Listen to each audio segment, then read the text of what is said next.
তুমি নামাজ পড়বা, তাতে দোয়া লাগবে কেন? তুমি তো একথা কখনো বলো না, হুজুর দুপুরে ভাত খাবো, একটু দোয়া করুন যেন খাইতে পারি। রান্না করবা, প্লেট আছে বাড়ি, চাউল আছে, রান্না করো, প্লেটে নিয়ে জমের খাওয়া খাও। তুমি নামাজ পড়বা, কুয়ায় পানি আছে, টিউবওয়েলে পানি আছে, মসজিদ আছে, যাই নামাজ পড়ো। দোয়ার দরকারটা কি? ইচ্ছার দরকার, চেষ্টার দরকার। সুতরাং সব অজুহাত ছেড়ে দিতে হবে।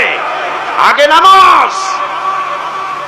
আর্মি হন, বিডিআর হন, পুলিশ হন, ডিসি হন, এসপি হন, মন্ত্রী হন, প্রেসিডেন্ট হন, যেই হন, আকাশ আর জমিনের মালিকের সামনে নাক আর কপাল দিয়া ঘষে প্রমাণ করুন আপনি আল্লাহর গোলাম।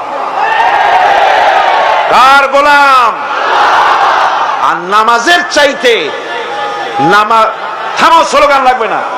নামাজের চাইতে গোলামির উৎকৃষ্ট নমুনা আর কিচ্ছু নাই। কথা বুঝছেন? গোলামি করার জন্য নামাজের চাইতে উৎকৃষ্ট নমুনার কিচ্ছু নাই। যখন কানে হাত দিয়া, কানের কাছে হাত দিয়া হাতটা বাঁধলেন, এই তো আসামি হয়ে গেলেন, গোলাম হয়ে গেলেন। কার গোলাম? অবশ্যই পৃথিবীর কোন প্রেসিডেন্টের গোলাম নই, কোন মন্ত্রীর গোলাম নই, কোন পীরের গোলাম নই। গোলাম আমি আল্লাহ। সে আল্লাহর দরবারে দাঁড়ায় গেলেন, মাথাটা নিচু করে রুকুতে গেলেন, গোলামির চরম নমুনা দেখায় দিলেন। সেজদায় যখন চলে গেলেন, কত বড় গোলামি দেখায় দিলেন। আল্লাহ নাকটারে কপালটারে ঘষতেছি, আমি তোমার গোলাম।